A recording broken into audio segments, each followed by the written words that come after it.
अस्सलामुअलैकुम। Fundamentals of limnology के lecture number 16 के साथ आपकी खिदमत में हाजिर हैं। इससे पहले हमने कई सारे इंपॉर्टेंट टॉपिक्स इस कोर्स के कंप्लीट कर लिए हैं। आज का ये topic lentic and lotic ecosystem, उनकी डिटेल डिस्क्रिप्शन और उनके डिफरेंस से मुतालिक है।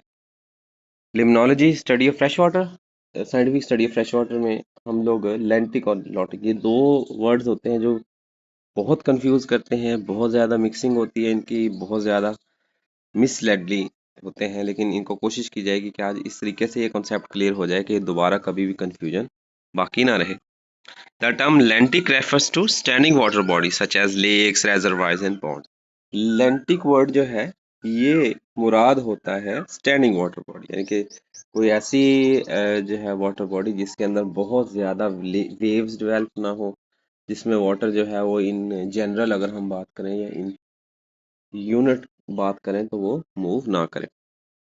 Many of the lakes in North America formed as a result of glacial erosion। अब ग्लेशियर्स की मूवमेंट की वजह से अब जो निचली जगह होती है उसमें आने वाली तब्दीलियां कई बार लेंटिक लेक्स जो हैं या स्टैंडिंग लेक्स जो हैं उनका बाइस बनते हैं, झीलों का बाइस बनते हैं।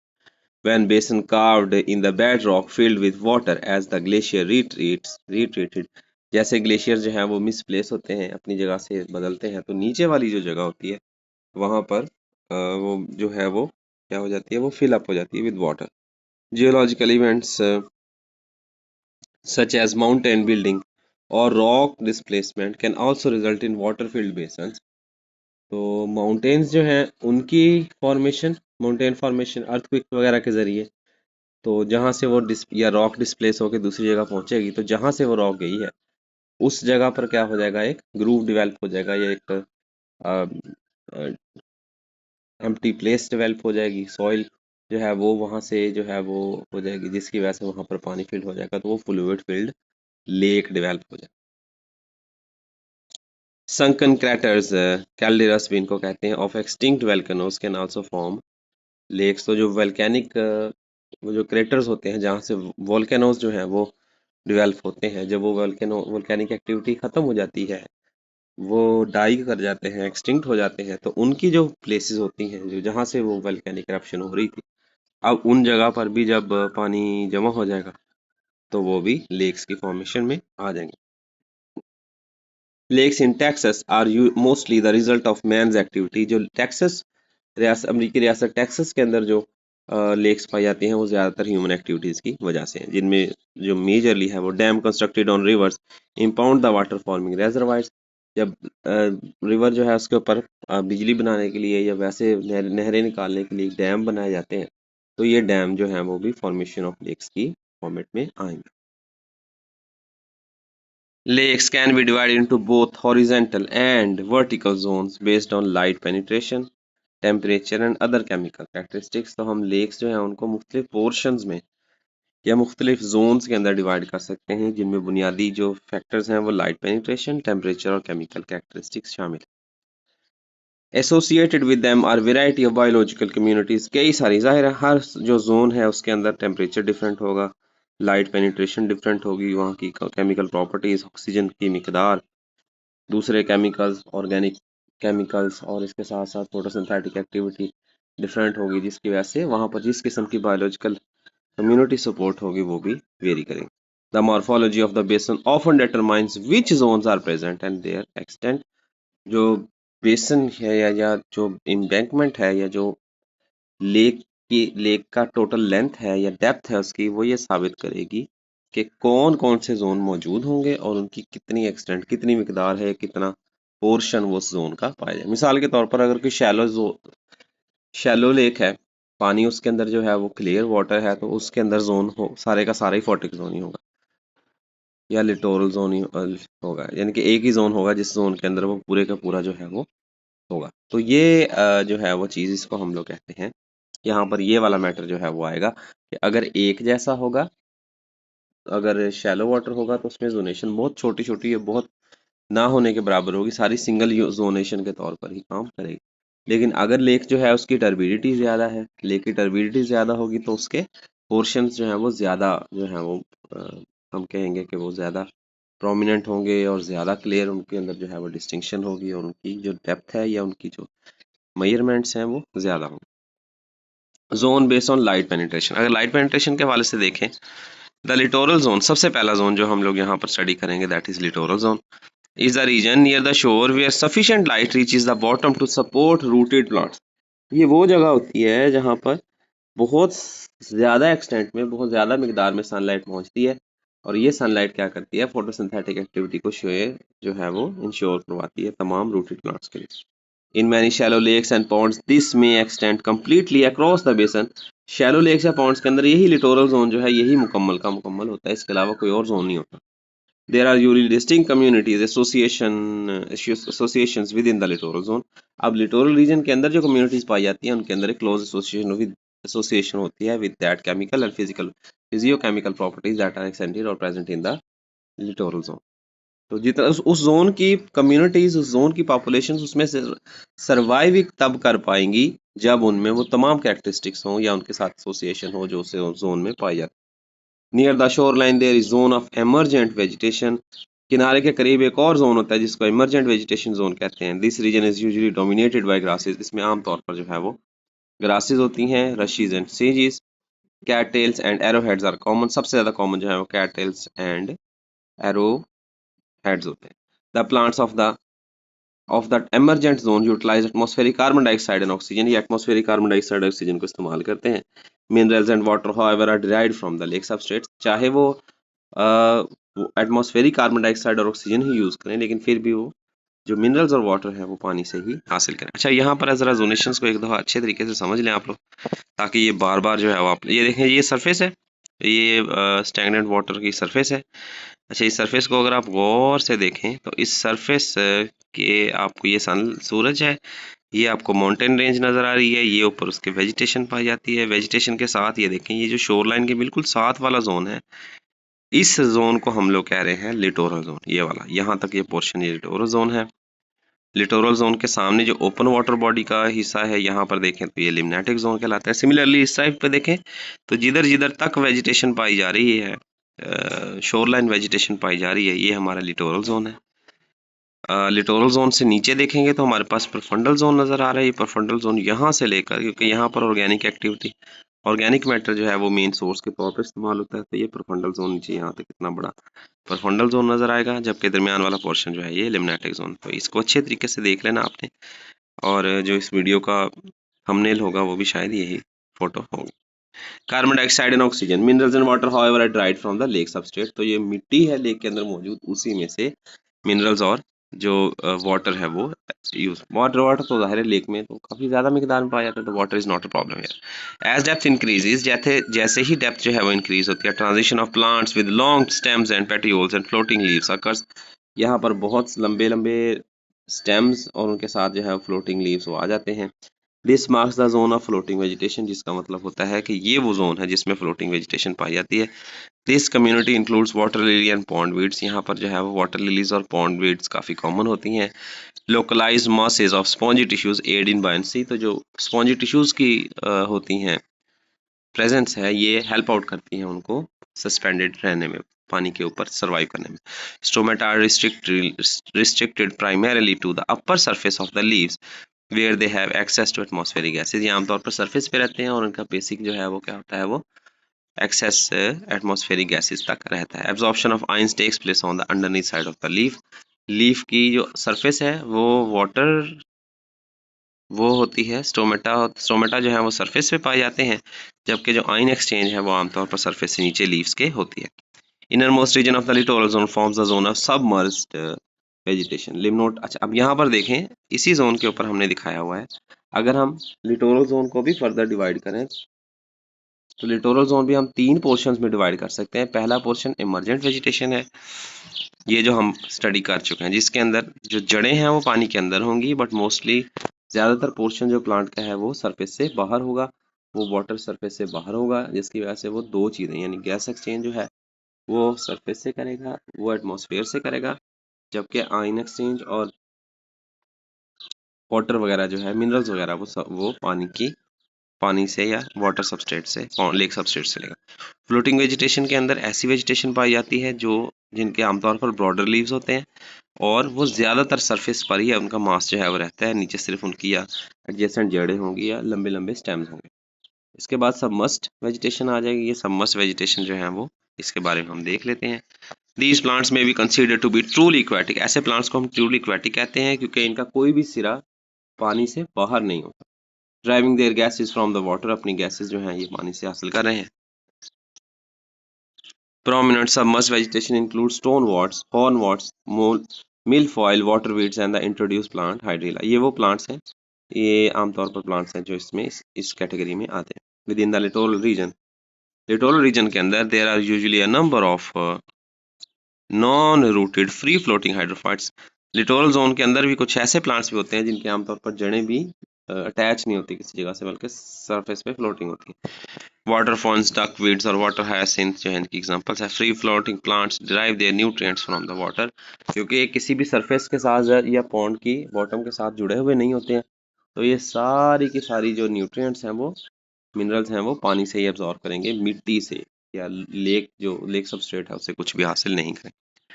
दूसरा रीजन यहाँ पर हमारे पास आता है, that is limnetic zone is the area of open water bounded by littoral region. Littoral region के इर्द गिर्द जो हिस्सा होता है इसे हम लिम्नेटिक रीजन कहते हैं।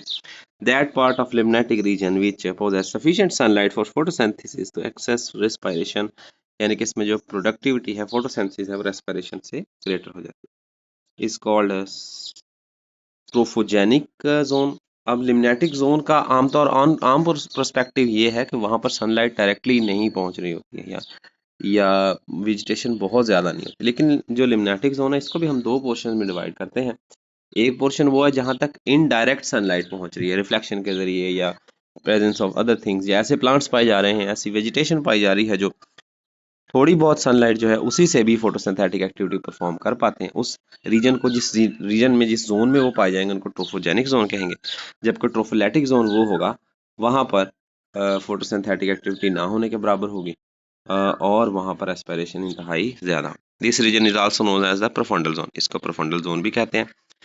This typically contains the colder darker poor oxygenated deep water of lake. आमतौर पर ये सबसे बेड वाली साइड पर या बेंथोल वाली साइड पर होता है जहाँ पर आमतौर पर ऑक्सीजन बहुत कम होती है, रिलेटिवली ऑर्गेनिजम्स जो हैं बहुत कम होते हैं। In deeper profundal regions the border between these is the compensation point at the depth at which light intensity results in P is equal to R। Profundal zone और ये हमारा लिम्नेटिक जोन और लिटोरल जोन का दरमियानी जो portion होता है उस दरमियानी portion को हम कंपनसेशन पॉइंट कहते हैं, जहां पर रेस्पिरेशन और फोटोसिंथेसिस की मिकदार एक दूसरे के बराबर होती है। ये जब हमने ऊपर डायग्राम देखी थी, एक बार दोबारा भी देख सकते हैं, तो वहां पर भी हमने ये पॉइंट देखा था। ये देखें, एक दफा दोबारा देख लेते हैं जी। लिटोरल जोन सरफेस से लेकर जो है वो जहाँ तक लाइट डायरेक्टली जो पहुंच रही है वो सारा हमारा लिटोरल जोन हो गया। उसके नीचे हमारे पास एक जो है वो ट्रांजिशन लाइन है। ट्रांजिशन लाइन के नीचे देखें तो हमारे पास प्रोफंडल जोन है। दरमियान में ये जो डिस्टिंक्टिव लाइन है P इक्वल टू R, ये हमारा ट्रांजिशन, ये कंपनसेशन पॉइंट है। आगे चलेंगे। Lakes zones based on stratification. Temperature stratification, temperature के लिहाज से जो जोन्स हैं लेक्स की उनको हम यहाँ पर देख लेते हैं। Lakes and larger ponds experience seasonal shifts in temperature. हम ये देखते हैं कि लेक्स और पॉन्ड्स जो हैं उनमें टेम्परेचर शिफ्ट होते हैं हर, यानी कि गर्मियों में और टेम्परेचर होता है, सर्दियों में। The heating and cooling of the surface water changes temperature through out the बेसन। सरफेस वाटर की कूलिंग या जो है वो हीटिंग की वजह से नीचे वाला टेम्परेचर जो है, नीचे वाली जो बायोकेमिस्ट्री है वो तब्दील हो जाती है। In late spring and early summer, increased solar radiation and warmer air temperatures heat surface waters faster than the deep water। जो surface water है वो deep water से ज़्यादा तेजी से गर्म होता रहता है। The surface water becomes lighter as its temperature rises। जैसे temperature rise होता है तो surface water जो है उसका वो lighter हो जाता है। Inevitably, a layer of lighter warm water forms on the top of the denser cooler layer। Denser cooler layer की अब साइड पर जो पानी है वो आमतौर पर कूलर लेयर डेवलप कर लेता है। When this happens the lake has stratified. तो लेक जो है उसमें दो लेयर्स बन जाती है, नीचे वाला कूलर वाटर हो जाता है, ऊपर वाला कूलर हैवियर वाटर हो जाता है, ऊपर वाला जो है वो लाइटर और हीटेड वाटर हो जाता है। The uppermost region of water warm circulating water is called the epilimnion. जो सबसे सरफेस वाटर है उसको एपिलिम्नियन कहते हैं। The deeper colder relatively undisturbed bottom water is called the hypolimnion. नीचे वाला जो कोल्डर वाटर होता है, थिकर वाटर होता है, इसे हम हाइपोलिम्नियन कहते हैं। दिस रीजन कॉरिस्पॉन्ड्स रफली टू द प्रोफंडल जोन। ये आमतौर पर प्रोफंडल जोन कहलाता है, hypolimnion. The zone of rapid temperature changes between this two is called the metalimnion. इन दोनों के दरमियान में ऐसा जोन जहां पर टेम्परेचर बहुत तेजी के साथ शिफ्ट करता है या चेंज होता है, उसे हम मेटालिम्नियन कहते हैं। The temperature decline within the metalimnion is called thermocline. जो टेम्परेचर मेटालिम्नियन जहां पर टेम्परेचर बहुत तेजी के साथ कम होता है उसे हम थर्मोक्लाइन कहते हैं। Thermocline act as a barrier between the warmer above and the cooler. इधर दरमियानी ट्रांजिशन पॉइंट के ऊपर ही जो बैरियर होता है वार्मर अबव और कोल्डर बिलो वाटर का, उसे हम थर्मोक्लाइन कहते हैं। Deprived of the oxygen rich waters above, ऊपर वाली साइड पर ऑक्सीजन रिच वाटर होता है, nutrient rich hypolimnion often becomes anoxic. नीचे वाला हिस्सा जो है उसमें ऑक्सीजन ऑलमोस्ट ना होने के बराबर हो सकती है। न्यूट्रिएंट्स बहुत ज़्यादा होंगे, केमिकल ऑक्सीजन डिमांड काफ़ी ज़्यादा होगी, जिसकी वजह से मतलब जो डिकम्पोजिशन प्रोसेस और अदर प्रोसेस ज़्यादा होते जाएंगे, जिसकी वजह से जो लिविंग ऑर्गेनिजम्स हैं उनके लिए oxygen demand, molecular oxygen demand बहुत ज़्यादा हो जाएगी, लेकिन जानदार जो है उनको अवेलेबल ऑक्सीजन बहुत कम हो जाएगी या ना होने के बराबर हो जाएगी। This time of oxygen depletion continues through out stratification. इस पूरी स्ट्रेटिफिकेशन के अंदर ये जो है वो ऑक्सीजन डेफिशिएंसी वो चलती रहेगी। As surface water cool in late fall and winter, जैसे सर्दियों में ऊपर वाला पानी ठंडा हो जाएगा, surface water the density barrier between the epilimnion and hypolimnion disappears. तो इन दोनों के दरमियान जो डेंसिटी डिफरेंस पड़ा था, ऊपर वाला लाइटर वाटर हुआ था, नीचे वाला डेंसर हुआ था, वो ये डेंसिटी बैरियर खत्म हो जाए। As the two begin to mix water rich what oxygen rich water is carried downward and nutrient rich water upward। अब क्या होगा, नीचे वाला जिसमें न्यूट्रिएंट ज्यादा है वाटर वो ऊपर की तरफ आना शुरू हो जाएगा, और ऊपर वाला ऑक्सीजन रिच वाटर जो है वो नीचे की तरफ जाना शुरू हो जाएगा।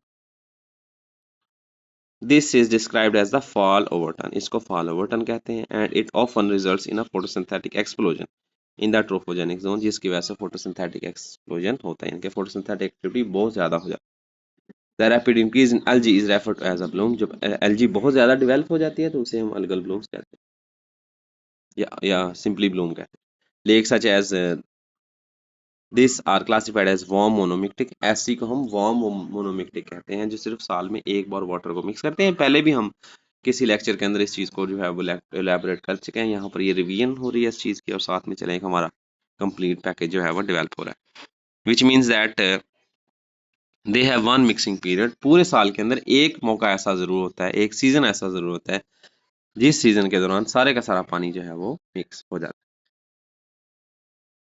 This period occurs during the cooler month. आमतौर पर ठंडे मौसम के अंदर होता है। With stratification present from late spring to early fall, जिसमें जो है वो बहार के आखिर से लेकर फिजा के आगाज तक स्ट्रेटिफिकेशन या लेयर्स मौजूद रहती हैं। One monomictic lakes are typical of subtropical region in which the temperature of the water rarely falls below 4 degree Celsius at any depth. ये आमतौर पर ऐसी जगह पर पाई जाती हैं जहाँ पर गर्म मरतूब इलाका है, क्योंकि वहां पर टेम्परेचर कभी भी 4 डिग्री सेल्सियस से कम नहीं, यानी कि सरफेस पे जो वाटर है वो कभी भी जमेगा नहीं यहाँ पर ना, तो इस वजह से मोनोमिक्टिक वार्म मोनोमिक्टिक लेक्स वहां पर पाई जाएंगे। डायमिक्टिक लेक्स में दो मिक्सिंग पीरियड होते हैं, one is spring and one is fall. एक स्प्रिंग पीरियड होगा, एक फॉल पीरियड होगा। These temperature zone lakes are often characterized as the typical lakes, इनको आम लेक्स भी कहा जाता है। A dimictic lake like a warm monomictic lake stratifies during the warm months। ये warm months के अंदर stratified हो जाती है। The onset of the cold months destroy stratification, क्योंकि ठंड जितनी देर रहेगी stratification नहीं रहेगी। stratification develop ही गर्मी की वजह से हो रही थी, जब गर्मी नहीं होगी तो stratification सर्दियों पूरी नहीं रहेगी। And complete circulation occur, this result of fall over time on some cool calm night enough that is lost to cause heat is lost to cause the surface water to cool to the freezing point and a film of ice forms। कभी बहुत ठंडी रात हुई तो surface पे पानी जम भी सकता है। This begins a period of winter stagnation when wind induced circulation is impossible। जिस वक्त हवा नहीं चल रही होगी तो ये विंटर स्टैग्नेशन का बाइस बनेगी, वो जो सरफेस की आइस शीट डेवलप होना था। With the warming of spring, जैसे स्प्रिंग में जो है वो हीट आना शुरू होती है, गर्मी आना शुरू होती है, ice melts and the lake is expose to wind action. अब जो है वहां पर विंड एक्शन होना शुरू होता है। a spring overturn occur, तो यहाँ पर दूसरा जो है वो स्प्रिंग जो ओवरटर्न होता है या मिक्सिंग होती है वो प्लेस हो जाती है, इसीलिए इसको डायमेट्रिक कहते हैं। One of the most important factors affecting stratification is the distance over the surface of the lake that wind can blow unimpeded। वो हिस्सा है जिस हिस्से तक विंड जो है वो उसको डिस्प्लेस नहीं कर सकती। This is mostly a function of lake size, shape and orientation of prevailing winds. आने वाली हवाओं की जो डायरेक्शन है उन और लेक की साइज और शेप पर ये चीजें डिपेंड करती हैं। A small lake wind tend to stratify sooner and remain stratified longer than a longer lake। Larger lake, छोटी लेक जो है उसकी लेयर्स भी जल्दी डेवलप हो जाएंगी और वो ज्यादा देर तक परसिस्टेंट भी रहेंगी, विंड एक्शन भी उसके ऊपर जल्दी हो सकेगा as compare to a larger. इसके बाद है क्लासिफिकेशन बेस्ड ऑन प्रोडक्टिविटी और trophic status. One system for classification bodies of classifying bodies of water is based on their productivity. हम प्रोडक्टिविटी की बेस पर भी इनको क्लासिफाई कर सकते हैं। This measures their relative nutrient richness and is the trophic basis of classification. Classification की trophic basis कहलाती है, मतलब कितनी प्रोडक्टिविटी है, किस टाइप की productivity. Oligotrophic lakes contain very low concentration of those nutrients required for plant growth। Oligotrophic lake, इनको clearer lakes भी कहते हैं। ऐसी क्लियरर लेक्स, साफ सुथरी लेक्स हैं, इनके अंदर वेजिटेशन बहुत कम मिकदार में होगी लेकिन पानी बहुत साफ होगा, लेकिन इनमें ये निशानी होती है कि इनमें न्यूट्रिएंट्स बहुत कम मिकदार में। Thus the overall productivity of these lakes is low. इसकी वजह से इन पूरे प्लांट्स की जो ओवरऑल प्रोडक्टिविटी है बहुत कम होगी। With so little production of organic matter, क्योंकि ऑर्गेनिक मैटर बहुत कम डेवलप हो रहा है, there is little accumulation of organic sediments on the boards of the oligotrophic lakes. इन ओलिगोट्रॉफी लेक्स का जो बॉटम होता है उसके ऊपर भी ऑर्गेनिक मैटर, क्योंकि वाटर बॉडी इटसेल्फ के अंदर बहुत कम ऑर्गेनिक मैटर है, तो जब वो या लिविंग ऑर्गेनिजम्स हैं जब वो मरेंगे नीचे सेटल होंगे तो डिकम्पोजिशन प्रोसेस या ऑर्गेनिक मैटर भी बहुत, डेट्राइट्स बहुत कम हो। With little organic matter there is only small population of bacteria and thus very little consumption of oxygen from the deeper waters. तो इसके जो बॉटम पोर्शन होते हैं इनके इन लेक्स के बॉटम पोर्शन में भी अच्छी वाली ऑक्सीजन होती है, क्योंकि ऑक्सीजन कंज्यूम कोई भी नहीं कर रहा, ऑर्गेनिजम्स इसमें वैसे ही बहुत कम है। One typical measure of an oligotrophic lake is that has lot of oxygen from surface to bottom। इसके हर पोर्शन में भी देख लेंगे आप तो जो ओलिगोट्रॉफिक लेक है इसके अंदर ऑक्सीजन मौजूद होती है, क्योंकि ऑक्सीजन कंज्यूम नहीं होती। The lack of nutrients in the water column reduces the number of algae, so water is clarity is good। क्योंकि यहाँ पर algae मौजूद ही नहीं होती है तो जिसकी गैर मौजूदगी पानी की क्लैरिटी को निशानदेही करती है। Eutrophic lakes at the end other end of the spectrum, ये दूसरे हिस्से में जो दूसरी टाइप होती है इसको हम यूट्रॉफिक लेक्स कहते हैं। They are rich in plant nutrients and thus their productivity high. ये न्यूट्रिएंट्स के लिहाज से बहुत ज़्यादा होते हैं, इनमें न्यूट्रिएंट्स ज़्यादा होते हैं और प्रोडक्टिविटी भी बहुत ज़्यादा। They produce large number of suspended algae which results in reduced water clarity। इनमें जो सस्पेंडेड algae है वो ज़्यादा मिकदार में होती है और यही suspended algae number of water जो क्लैरिटी ऑफ वाटर है उसको कम करते हैं या इन अदर वर्ड्स टर्बिडिटी को बढ़ा देती है। Much of this organic matter drifts to the bottom. जितना भी इसमें ऑर्गेनिक मैटर है वो सारे के सारा बॉटम की तरफ चला जाता है जैसे वो डाइड आउट हो जाते हैं। And provides food for bacteria that can use up much or all of the oxygen from the lower depth of these lakes. जो वहां पर ऐसे बैक्टीरिया मौजूद होंगे जो सारी ऑक्सीजन को कंज्यूम कर लेंगे। Thus one characteristics of eutrophic lake is periodic depletion of oxygen from the surface to the lower waters. तो सबसे जो डिस्टिंक्टिव पॉइंट यूट्रॉफिक लेक्स का होता है वो सरफेस पे ऑक्सीजन होगी लेकिन जो लोअर पोर्शन है वहां पर ऑक्सीजन खत्म होती चली जाएगी। यहाँ पर हमारा लेंटिक इकोसिस्टम मुकम्मल हुआ, इससे आगे हम लॉटिक इकोसिस्टम स्टार्ट करेंगे। जी वेलकम बैक। दूसरा पोर्शन इस लेक्चर का लॉटिक इकोसिस्टम।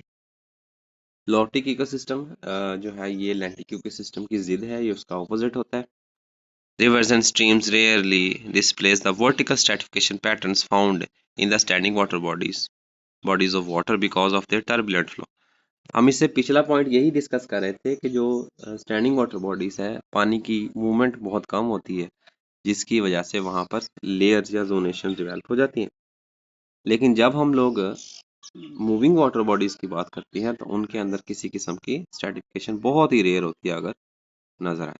ऑल दो क्योंकि उनमें वाटर टर्बुलेंट फ्लो जो है बहुत तेजी के साथ जो है वो फ्लो कर रहा होता है, वो स्पीड के साथ पानी फ्लो कर रहा होता है। ऑल दो slight differences in temperature can exist between the surface. Surface में टेम्परेचर डिफरेंसेस हो सकते हैं सरफेस और बॉटम वाटर के दौरान इन लॉटिक सिस्टम्स। तो इससे मुराद हुआ लॉटिक इकोसिस्टम आमतौर पर फ्लोइंग वाटर होता है। The greatest change is takes place as water moves downstream. जैसे पानी ऊपर से नीचे आता है तो पानी में कई सारी, ये हमने रिवर कंटिन्यूम थ्योरी के अंदर भी पढ़ा था कि जो वाटर है उसके अंदर कई किस्म के जो है वो चेंजेस आ जाते हैं, जैसे वो अपने ओरिजिन पॉइंट से लेकर माउथ तक पहुंचता है। They also are more prominent ecosystem, flowing water system frequently face great habitat heterogeneity than lentic ecosystem. Lentic ecosystem की निस्बत जो लॉटिक इकोसिस्टम होते हैं उनके अंदर ज्यादा वैरायटी पाई जाती है या डाइवर्सिटी पाई जाती है। They also are more prominent ecosystems as on a geological or evolutionary scale. ये ज्यादा प्रोमिनेंट इकोसिस्टम्स हैं, बड़े बड़े होते हैं as compare to stagnated water. Both heterogeneity and prominence permanence tend to increase specific species diversity, जो result में species diversity का बाइस बने, यानी कि इनमें डाइवर्सिटी ज्यादा हो और साइज भी इनका आमतौर पर बड़ा होता है। The area drained by a stream and all of its tributaries are called watershed. वो तमाम इलाका जो एक स्ट्रीम के अंडर आता है उसे हम वाटरशेड कहते हैं। Any rain that falls within the watershed will pass through the mainstream channel। जहां पर भी वाटरशेड में बारिश पड़ेगी वो सारी की सारी मेन स्ट्रीम का हिस्सा बन जाएगा, वो पानी वेस्ट नहीं होगा।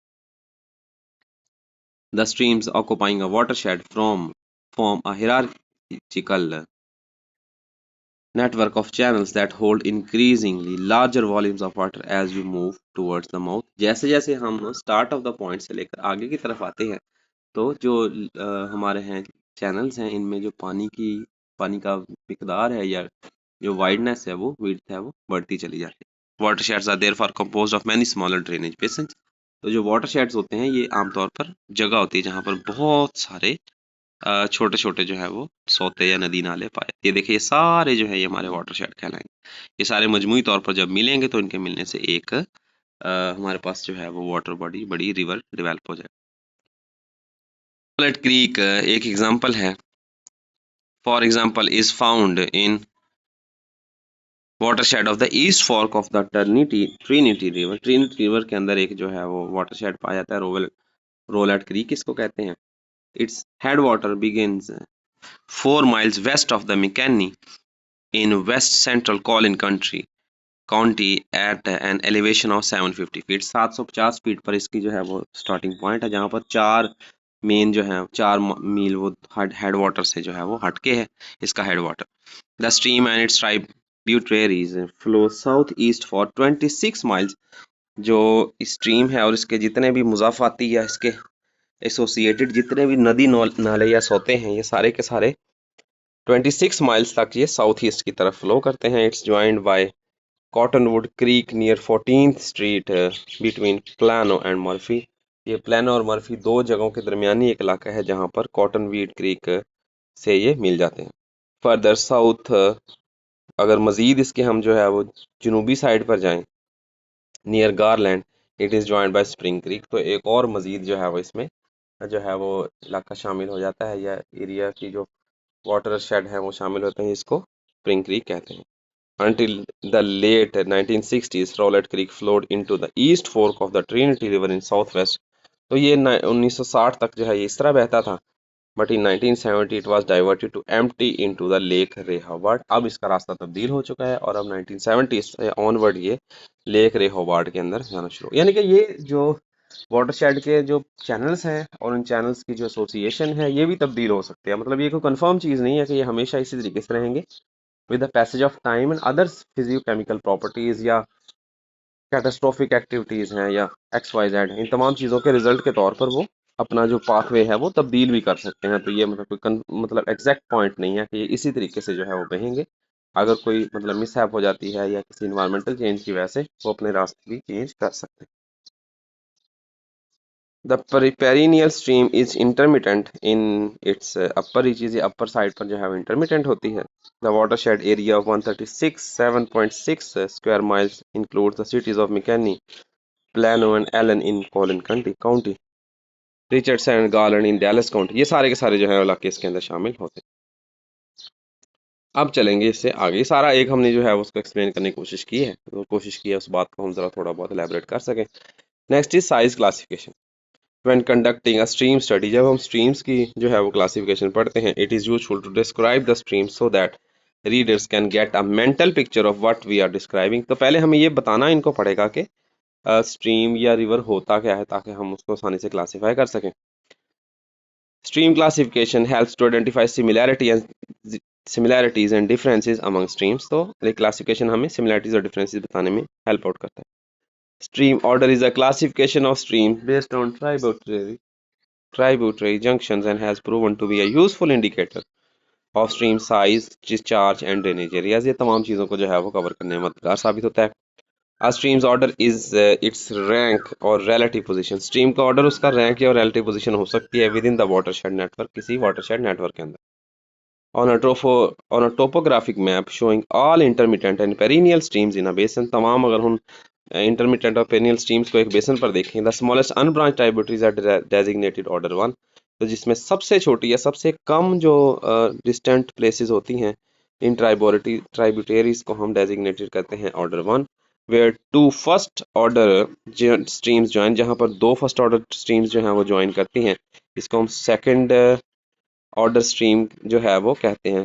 Where two second order segments join, जहां दो सेगमेंट सेकंड ऑर्डर जो सेगमेंट्स ज्वाइन करते हैं उसे हम थर्ड ऑर्डर सेगमेंट कहते हैं, एंड सो ऑन। इस तरीके से काम आगे चलता जाता है। यानी कि वाटरशेड से जो स्टार्टिंग पॉइंट है वहां पर सबसे पहला और सबसे जो कह लें कि स्टार्टिंग पॉइंट वाला जो वाटर शेड होगा या जो स्ट्रीम होगा, नाली नदी नाला या सॉथ होगा, उसे हम कैटेगरी 1 कहेंगे, कैटेगरी 2, कैटेगरी 3, कैटेगरी 4, इस तरीके से आगे चलते चले जाएंगे। As the stream order increases other characteristics changes, जैसे जैसे स्ट्रीम ऑर्डर चेंज होता है तो उसकी कई कैरेक्टरिस्टिक्स भी साथ साथ तब्दील हो जाती हैं, such as channel shape, drainage area, habitat and biological community. जाहिर है जिस तरह का वो इलाका है या जिस जगह पर वो बह रहा है उसके अंदर उसी किस्म के न्यूट्रिएंट्स पाए जाएंगे, उसी किस्म के मिनरल्स एंड एलिमेंट्स पाए जाएंगे, और उन मिनरल एंड एलिमेंट्स के अंदर उसी तरह की बायोडाइवर्सिटी जो है वो सपोर्ट होगी। और दूसरे केमिकल प्रॉपर्टीज जैसे एल्कलिनिटी है, सेलिनिटी है, कार्बोनेट्स हैं, सल्फेट्स हैं, नाइट्रेट्स हैं, ऑर्गेनिक मैटर है और उनकी डिकम्पोजिशन है या बाकी तमाम मैटर्स जो हैं उनका भी यहाँ पर वही सिलसिला होगा। One difficulty with this classification scheme is in deciding what it constitutes the first order stream. अब यहाँ पर डिसाइड करना मुश्किल इस बात का हो रहा है कि कौन सा जो है वो फर्स्ट ऑर्डर स्ट्रीम है। Since tributaries may be too small to be seen, कभी कभार जो ये नदी नाले या सौत होते हैं, ये सोते होते हैं, ये बहुत छोटे छोटे होते हैं कि इनको क्लासीफाई करना या इवन जो है वो देखना या इनको क्लासीफाई करना बहुत मुश्किल हो जाता है। Another problem is that it is designed for a dendritic drainage system। ये क्योंकि डिजाइन होते हैं ड्रेनेज सिस्टम के मुताबिक। In linear elongated system, a stream may remain low order while growing atypical larger। In linear elongated systems, a stream may remain low order while growing atypical large। Size का बहुत बड़ा हो जाता है लेकिन फिर भी वो लोअर कैटेगरी में, लोअर जो है वो सेगमेंट में रह जाती है। For example, Cottonwood Creek parallels Rovelet Creek but has a few major tributaries and never become larger than second order। अब ये जो दो लेक्स का जिनका पहले क्रीक्स का तस्करा हुआ था उनमें से जो सेकंड वन थी वो जितनी मर्जी बड़ी हो जाए लेकिन फिर भी वो कैटेगरी 2 से ऊपर या ऑर्डर नंबर 2 से ऊपर नहीं जा सकती। Rovelet Creek by comparison has a number of major tributaries and is confluenced with Cottonwood Creek is a fourth order stream। अब जो रोवलेट्स क्रीक है इसमें इसका साइज चाहे वो कॉटनवुड क्रीक के बराबर ही हो लेकिन इसके बावजूद भी क्योंकि इसमें जो ट्राइब्यूटरीज हैं वो बहुत सारी कंट्रीब्यूट कर रही हैं तो इन कंट्रीब्यूशन की वजह से हम इसको फोर्थ ऑर्डर स्ट्रीम में क्लासीफाई करते हैं। An alternate method characterize streams by magnitude. हम जो स्ट्रीम्स हैं इनको मैग्नीट्यूड के लिहाज से भी कैटेगराइज कर सकते हैं। एज विद स्ट्रीम ऑर्डर, जैसे हम स्ट्रीम ऑर्डर लेते हैं, two first magnitude streams join to form a second magnitude stream. दो फर्स्ट ऑर्डर को अगर फर्स्ट मैग्नीट्यूड को अगर हम मिलाएंगे तो सेकंड बन जाएगी, इस तरीके से दो सेकंड को मिलाएंगे तो थर्ड बन जाएगी। Magnitude increase by 1 for each first magnitude stream entering. जितनी फर्स्ट मैग्नीट्यूड एंट्री करती रहेंगी उतने ऑर्डर जो हैं वो 1 बाय 1 इंक्रीज होता चला जाएगा। At each confluence, the resulting magnitude will always be the sum of the magnitudes। ये तो हमें अंदाजा है इस बात का कि एक मैग्नीट्यूड मतलब एक का जो है वो मिसाल के तौर पर 1 मीटर जो है वो उसका डायमीटर है, सेकंड जो सॉथ शामिल हो रहा है उसका भी 1 मीटर है, तो जो रिजल्टेंट हमारे पास बनेगा वो 2 मीटर बन जाएगा। तीन अगर शामिल हो रहे हैं, तीनों का 1 मीटर है, तो जो रिजल्टेंट हमारे पास पहले से एग्जिस्टिंग 3 है, 3 के अंदर 3 शामिल हो जाएगा तो ये 6।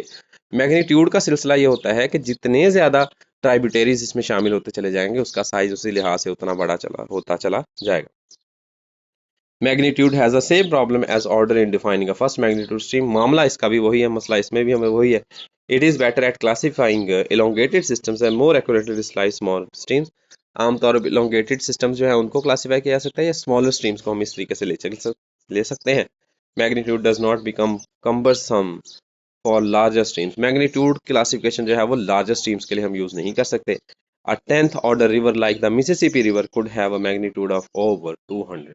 अगर हम मिसिसिपी रिवर की बात करें तो वो उसका जो ऑर्डर है वो 200 से मैग्नीट्यूड है वो 200 तक हो सकता है। मतलब ये थोड़ा सा मामला जो है लार्जर स्ट्रीम्स के लिए इस क्लासिफिकेशन इस हिसाब से चल नहीं सकती। Next is channel types. There are three basic types of channels, straight, meandering and braided. तीन किस्म के चैनल्स होते हैं, सामने दिखाए गए। स्ट्रेट चैनल से मुराद ये है कि कोई ऐसा चैनल या ऐसा रास्ता जो मोस्टली जो है वो बिल्कुल स्ट्रेट मूव हो रहा हो तो इसको हम स्ट्रेट चैनल कहते हैं। लेकिन अगर उसमें कर्व्ड आ रहा है और वो कर्व बाकायदा उस कटाव करता चला जा रहा है तो इसको मेंडरिंग कहेंगे। और तीसरा ब्रेडेड होता है। ये तीनों, तीसरा कटाव जो है वो जिसमें शेड्स या जिसमें टर्न्स ज्यादा होंगे तो उसे हम ब्रेडेड कहेंगे। ये सारे हम आगे देख लेते हैं। Describing a channel by one of the aforementioned terms does not mean that the entire channel is straight or otherwise। जो ऊपर तीन क्लासिफिकेशन बताई गई हैं, अगर हम किसी जो है वो स्ट्रीम को किसी एक क्लासीफाई में एक चैनल में उसको डिस्क्राइब करते हैं तो इसका मतलब ये नहीं है कि वो पूरे का पूरा स्ट्रीम जो है वो इसी तरह का है या इसके अलावा कोई और मैटर है, बल्कि इशू ये है कि हम जिस पोर्शन की बात कर रहे हैं वो पोर्शन इस तरीके से दिखता है। It simply means that some portion of the channel can be described in such a way. तो हम कह सकते हैं कि उसका कुछ हिस्सा जो है उसको हम ऐसे डिस्क्राइब कर सकते हैं, दूसरा पोर्शन जो है वो इस तरीके से डिस्क्राइब नहीं होगा, उसके लिए हमें कोई और टर्म यूज करनी पड़ेगी। In fact, portions of a stream may be straight, some meandering and some braided। कुछ पोर्शन स्ट्रेट भी हो सकते हैं, कुछ पोर्शन meandering एंड ब्रेडेड भी हो सकते हैं। Channel as a straight channel streams pretty obvious. तो स्ट्रेट चैनल तो नाम से ही जाहिर है कि वो स्ट्रेट होगा, बिल्कुल उसमें जो है वो कर्व्स कम से कम होंगे। ऑब्वियस दो rarely is a channel perfectly straight in nature. हाँ, ये एक मानने वाली बात है कि ऐसा बहुत ही कम होता है कि कोई चैनल मुकम्मल तौर पर जो है वो बिल्कुल स्ट्रेट हो, थोड़ा बहुत उसमें जो है वो कर्व्स आते हैं। A meandering channel is one that makes twists and turns over its length। अपनी लेंथ के अंदर जो ट्विस्ट एंड टर्न्स जो है या मोड़ रखता है, कटाव रखता है, उसे हम meandering कहते हैं। The sinuosity ratio या जो टर्न का ratio is used to determine whether a channel is straight or meandering। तो हम पूरे एरिया का जो है वो एक मैप बनाते हैं और इस मैप के अंदर देखते हैं कि कितना जो है वो स्ट्रेट है वो जो चैनल जा रहा है या कितना कर्व्ड है, तो उस हिसाब से हम इन दोनों में sinuosity ratio is a distance between two points. दो पॉइंट्स ले लेते हैं, उनके दरमियान डिस्टेंस लेते हैं और उसको जो है वो पेपर पे ग्राफ, पेपर पे इसको ड्रॉ कर लेते हैं, उसकी इमेज को जो है वो हम लोकेट कर लेते हैं और इससे अंदाजा लगा लेते हैं कि किस तरफ को जा रही है बात। On the stream measures along the channels divided by the straight line distance between the two points। if the sinuosity ratio is 1.5 or greater, अगर 1.5 से ज्यादा तो हम कहेंगे मींडर्ड है, अगर वो कम होगा तो हम कहेंगे straight. A braided channel is created when a stream channel is divided into several smaller ones by accumulation of in-channel deposits। अगर एक चैनल जो है वो आगे से शाखों में तकसीम हो जाए, और शाखों किस वजह से होंगी, क्योंकि वहां पर दरमियान में जो है वो आ जाएंगे। This occurs when the load of flat stream channel is too great for the velocity और डिस्चार्ज। जो अगर रास्ता जो है वो काफ़ी जो है वो रॉक्स पर मुश्तमिल होगा तो यहाँ पर वो मुख्तलिफ चैनल्स में तकसीम हो जाएगी, जिसे हम ब्रेडेड कहेंगे। जी, next is riffles and pools. A meander is a bend in the stream। meander जो है ये एक बेंड होता है स्ट्रीम के अंदर। Stream channels meander through the watershed to in response to changes in topography। Topography में आने वाली या जो माउंटेन शेप है, रॉक शेप है, उसमें या उसके स्ट्रक्चर में आने वाली तब्दीलियों के रिजल्ट के तौर पर जो सरफेस में आने वाली तब्दीली हैं, इसी को हम जो है टोपोग्राफिकल चेंजेस कहते हैं, जिसकी वजह से मींडर्स डेवलप होते हैं। at bends in the channel stream centrifugal force moves water towards the outside bank in a helical or springle way। अब जिस जगह पर पानी जो है वो जैसे समझ लें कि ट्रेंच डेवलप हो चुके हैं, इस ट्रेंच में पानी आएगा तो वो पानी सर्कुलेट हो जाएगा, टर्बुलेंट हो जाएगा। इस टर्बुलेंट वाटर की वजह से जो क्या हो जाएगी, सेंट्रीफ्यूगल फोर्स है वो बढ़ जाएगी। Spell pattern during time of heavy run of this undercut the bank cut bank causing erosion. इसी इरोजन का बाइस भी बनेगा। This tumbling water scores out the bottom forming a pool. यही जो है वो बढ़ता चला जाएगा और एक पूल की फॉर्मेशन बना लेगा। During this time of low flow pools are sites और डिपोजिशन। जिस टाइम जो है वो पानी कम वहां पर पहुंचेगा तो ये साइट्स होगी जहां पर जो है रॉक डिपोजिशन या सॉइल डिपोजिशन हो जाएगी। Sediments in the pools tend to be finer and more homogeneous. तो जितने भी सेडिमेंट्स इसमें मौजूद हैं वो ज्यादा फाइनर, बारीक बारीक होंगे, मिट्टी की तरह के होंगे और होमोजीनियस होंगे, एक जैसे होंगे। sediment eroded from this area is deposited on the opposite bank forming a point bar। ये दूसरी पॉइंट पर जो है वो जमा होते चले जाएंगे और एक पॉइंट बार ये सामने बनाए हुए दिख रहे हैं हमें पॉइंट बार डेवलप कर। Bars usually make poor habitats for bottom dwelling organisms because of their unstable shifting nature। ये टेम्परेरी हैबिटेट्स फराहम करते हैं बॉटम डिवेलिंग या बरोवर ऑर्गेनिजम्स के लिए। Shifting nature deposition downstream of the lake cause the stream bed to rise। इसकी वजह से stream bed जो है वो rise होना शुरू रहता है। This portion of the channel where relatively shallow rapidly flowing water occurs is a riffle। यही जगह जहां पर पानी बहुत तेजी के साथ हरकत कर रहा है इस जगह को हम रिफल कहते हैं। Sediments in the riffle areas tend to be more coarse and heterogeneous। रिफल के दरमियान जो एरियाज जो सेडिमेंट्स होते हैं वो हेट्रोजीनियस और आमतौर पर प्रोमिनेंट होते हैं, बड़े साइज के बजरी की तरह के होते हैं। नेक्स्ट है cut off. A neck is the upland between opposing meanders of the stream। streams के जो है वो opposite meanders का दरमियानी इलाका neck कहलाता है।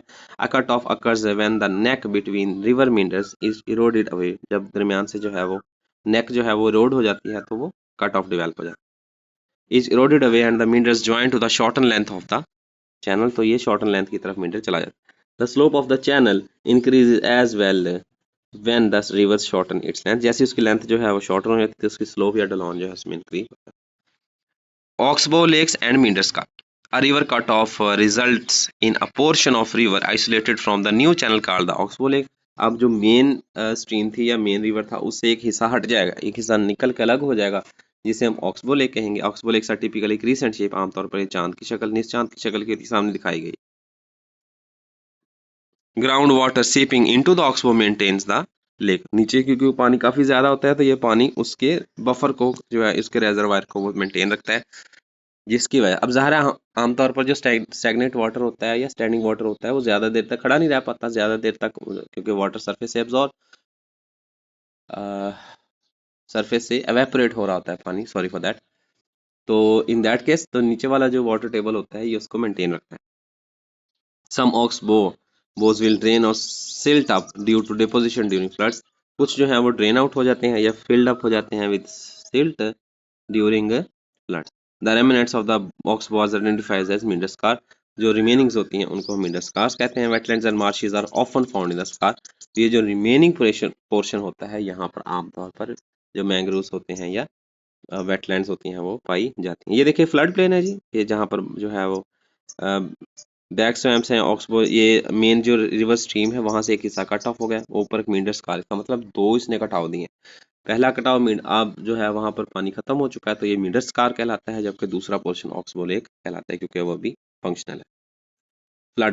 Flood plain is the relatively flat area broader borders a stream which is periodically inundated with water during high flow periods। Flood plain वो इलाका होता है, ये फ्लड प्लेन कहलाता है पूरे का पूरा, ये जिसका पोर्शन दिखाया गया। When excess runoff causes, जहाँ पर excess runoff जो है वो discharge to increase beyond the capacity of their channel। जितना भी excess water उसके अंदर आएगा तो वो चैनल की जो है वो कैपेसिटी से ज्यादा होगा तो वो उसके कट ऑफ का बाइस बनेगा। Water spills out on to the flood plain, ये सैलाबी या कच्चे का इलाका भी इसको आप कह सकते हैं, इनमें पानी आ जाता है। Increasing the cross sectional area of the stream flow causes a decrease in stream velocity। जितना उसका जो है वो एरिया बढ़ता चला जाएगा वो उसकी वेलोसिटी को कम करता चला जाएगा। The resulting decrease in velocity causes sediments to deposit as alluvium on the flood plain. तो ये जो जैसे ही रफ्तार कम होती है तो जितना ये जो नदी नाले हैं या पानी लेके आ रहा है दरिया तो वो सारे का सारा पानी उस मैदान में फैल जाए। सैलाबी मैदान जैसे ये हमारा दरिया सिंध का बलाई मैदान है, दरिया सिंध का ज़ेरी मैदान, ये सारे का सारा। These alluvial deposits are often rich in nutrients and thus ये बहुत ज़्यादा ज़रख़ीज़ ज़मीन होती है और जिसकी वजह से ज़राअत के लिए ये बहुत अच्छी। Naturally, levee is a narrow reach of alluvium deposits at the side of the channel। किसी चैनल की जो साइड पर जो नेचुरल एलुवियम का पोर्शन डिपॉजिट होता है उसको नेचुरल लेवी कहते हैं। During high discharge periods when the stream floats, जब जो है वो सैलाब आता है या तूफ़ानी आती है, coarse sediment settles out near the stream channels and graded to fine materials further away. ऊपर बड़े बड़े बज्जर जो है वो किनारे पर आ जाते हैं जो बाद में इरोड होके या वेदर होके स्मॉलर रॉक्स में या मिनरल में तब्दील हो जाते हैं। The over bank deposits of alluvium are often rich sources of nutrients for, so ये हम बात कर चुके हैं पहले भी। Because flood plain soils are usually quite fertile, क्योंकि ये बहुत ज़्यादा जरखेज़ होती हैं। Humans have inhabited them for, ये तो बहुत सालों से इंसानों ने दरिया के किनारे, बहुत सारे सिटीज़ ऐसे हैं, बहुत सारे पुराने कदीमी शहर ऐसे हैं जो दरियाओं के किनारे बसे हुए। Confining the flood discharge to a small area increases the velocity of flow, जब किसी छोटे इलाके से कोई नदी नाला गुजरता है तो उसकी वेलोसिटी बहुत ज़्यादा हो जाती है। The levee of Mississippi river increase the flow velocity near the mouth as it enters the Gulf of Mexico, जैसे गल्फ ऑफ मैक्सिको में मिसिसिपी रिवर एंटर होता है तो उसकी स्पीड बहुत ज़्यादा हो जाती है। Back swamps are located some distance away from the stream channel on the flood plain, ये बैक स्वैम्प्स पीछे मौजूद होते हैं कहीं पर साइड्स पर from the lake main pathway. When water spills over onto the floodplain, जैसे floodplain से water जो है वो spill होता है, the heaviest material drops out first and finest material is carried a greater distance, जो heavier material होते हैं वो पहले डिपॉजिट हो जाते हैं, हल्के material होते हैं वो दूर चले जाते हैं। The fine grained alluvium holds much water and drains rather slowly creating wetland areas, तो जो fine grained alluvium होता है ये ज़्यादा पानी जो है उसको रख लेता है और आहिस्ता आहिस्ता wetland areas में तब्दील हो जाता है। Back swamps are important sponges that retain water that might cause heavier flooding downstream, ये पानी को जो है वो स्टोर कर लेते हैं या पानी को जो है वो रख लेते हैं, होल्ड कर लेते हैं, जिसकी वजह से सैलाबी खतरात कम हो जाते हैं। Stream gradient, a longitudinal profile is a depiction of the downslope gradient of stream. Stream के gradient के तौर पर longitudinal profile of a stream can reveal whether a stream has achieved a gradient state, whether over only a part or entire of the stream, पूरे का पूरे stream पे या किसी हिस्से के ऊपर, मखसूस हिस्से के ऊपर। The curved profile of a graded stream exhibit a steeper slope upstream, giving way to a gentle slope in the down valley direction.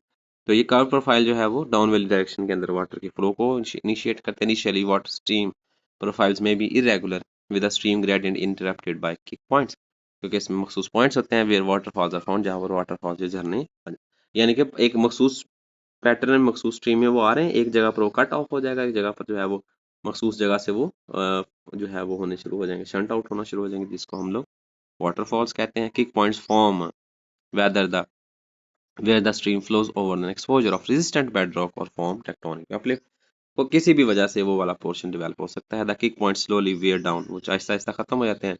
Migrate upstream as water spills over them, जैसे जैसे पानी उनके ऊपर आता रहता है तो वो स्ट्रीम होते चले जाते हैं।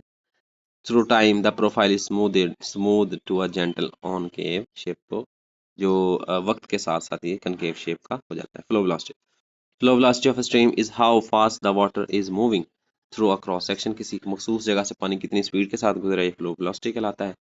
Flow velocity is determined by the balance between downslope gravitational stress as a result of the slope of the stream and the loss or expenditure of energy in overcoming the frictional resistance of the channel। आमतौर पर ये दो तीन factors पर depend करती है। सबसे पहले कितनी मज़ाहमत का सामना करना पड़ रहा है उसको, और कितना उसका जो है वो स्लोप है। Bad and side, in general the flow velocity is greatest at the centre of the channel, दरमियान में जो है वेलोसिटी है, मौज है दरिया में, बैरून दरिया कुछ नहीं, सेंट्रल पोर्शन जो है वहां पर बहुत ज्यादा वेलोसिटी होती है, फ्लो वेलोसिटी सेंटर और the channel just below the surface, surface से नीचे। More specifically the highest velocity of flow follows the stream thalweg, a line that connects the deepest part of the stream channel. Here, water moving through the stream encounters the least resistance to flow, yielding a higher velocity of the flow, जिसकी वजह से high velocity of the flow develop हो जाती है। ये वो थालवेग point है, इसके ऊपर वाला पोर्शन जो है वहां पर हाईएस्ट वेलोसिटी होगी, जबकि बाकी जितने ये ग्रीन पोर्शन नजर आ रहे हैं इनमें वेलोसिटी यहाँ पर ज्यादा नहीं।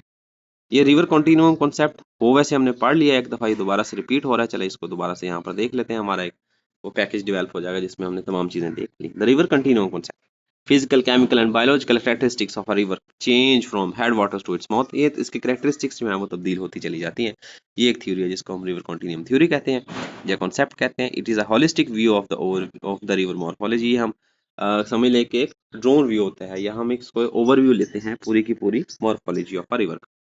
Biotic assemblages and ecosystem parameters that describes consistent, जो कि तमाम के तमाम एक जैसे रहते हैं। Predictable changes in fresh water, जिसकी वजह से आने वाली तब्दीलियां मुतवक्के तब्दीलियां या उन तब्दीलियों फ्रेश वाटर हैबिटेट्स और ट्रॉफिक ऑर्गेनाइजेशंस के बारे में हम पहले से जान सकते हैं। लॉन्ग स्ट्रीम कोर्स पूरे के पूरे इसके साइज के अंदर। It emphasises that the lotic ecosystem includes the entire watershed. ये इस बात के जो है वो बयान करते हैं कि लॉटिक इकोसिस्टम पूरे का पूरा जो है वो एक इकोसिस्टम ही होता है, सिंगल बॉडी होती है, the water channel itself. Water channel से वाटरशेड से वाटर चैनल इटसेल्फ तक, the riparian zone, the up slope drainage वगैरह वगैरह। Viewing the river as a continuum, तो ये जानते हुए कि रिवर एक पूरे का पूरा सिंगल यूनिटी है। It predicts that downstream biotic communities are tightly coupled with upstream processes. यहाँ पर एक कॉन्सेप्ट याद रखने वाली बात यह है कि जो निचली कम्युनिटीज हैं, ज़ेरी मैदान है या समुंदर के करीब जो इलाका होता है, वहाँ पर जो बायोटिक कम्युनिटी पाई जाती है वो डायरेक्टली डिपेंड करता है उन चेंजेस के ऊपर, फिजिको केमिकल चेंजेस के ऊपर, या जो क्लाइमेटिक एक्टिविटीज़ हो रही होती हैं या वेदरिंग एक्टिविटीज़ हो रही होती हैं अपस्ट्रीम ऊपर वाली side. RCC develops in the eastern US and is a typical of forested eastern rivers. RCC जो है बुनियादी तौर पर ये ईस्टर्न यूएस के अंदर डेवलप की गई है और ये मे नॉट रिफ्लेक्ट कंडीशंस एल्वेल, दुनिया की तमाम कंडीशंस के बारे में बहरहाल शायद वैसे वो ना कर सके, इंक्लूडिंग द वेस्टर्न यूएस के where channels geomorphology and biotic assemblages might differ considerably, जहाँ पर ये कंसिडरेशन वैसे नहीं हो सकती, लेकिन बहरहाल ये कॉन्सेप्ट तो है। Woodland streams normally have headwaters in which the basin is narrow. आमतौर पर ये पानी उन जगह से डेवलप होता है जहाँ पर ग्लेशियर पाया जाता है और उनसे नदी नाले छोटी छोटी मिकदार में बाहर आ रहे हैं, हैविली शेडेड, तो बहुत ज़्यादा वहाँ पर छाँव होती है। With in the cool water cool and shallow, वहाँ पर पानी जो है वहाँ पर ठंडा होता है और शैलो होता है, इतना डीप नहीं होता। Productivity is stronger influence by riparian vegetation, जो किनारे पे मौजूद वेजिटेशन है उसके सबसे बड़ा इन्फ्लुएंस वहाँ पर होता है, विच रिड्यूसेस ऑटोट्रॉफिक एक्टिविटी। इसकी वजह से, क्योंकि छाँव होती है वहाँ पर शेडो की वजह से ऑटोट्रॉफिक एक्टिविटी बहुत कम हो जाती है। And contributes larger amounts of allochthonous detritus, जो इर्द गिर्द टेरेस्ट्रियल इन्वायरमेंट के अंदर मौजूद ऑर्गेनिजम्स हैं उनकी डेट्राइटस बहुत ज़्यादा पानी में शामिल हो रही होती है, जिसकी वजह से जो फोटोसिंथेटिक एक्टिविटी है that is lesser than the respiration बहुत ज़्यादा मिकदार में। The biota of the headwater is dominated by shredders and collectors। आमतौर पर जहाँ पर जो जानदार पाए जाते हैं वो भी shredders, अलजी खाने वाले होंगे या detritus के कलेक्शन करने वाले, which utilize the coarse particulate matter, organic matter present। जितना भी organic matter वहाँ पर होगा उसको यूज करने वाले organisms होंगे।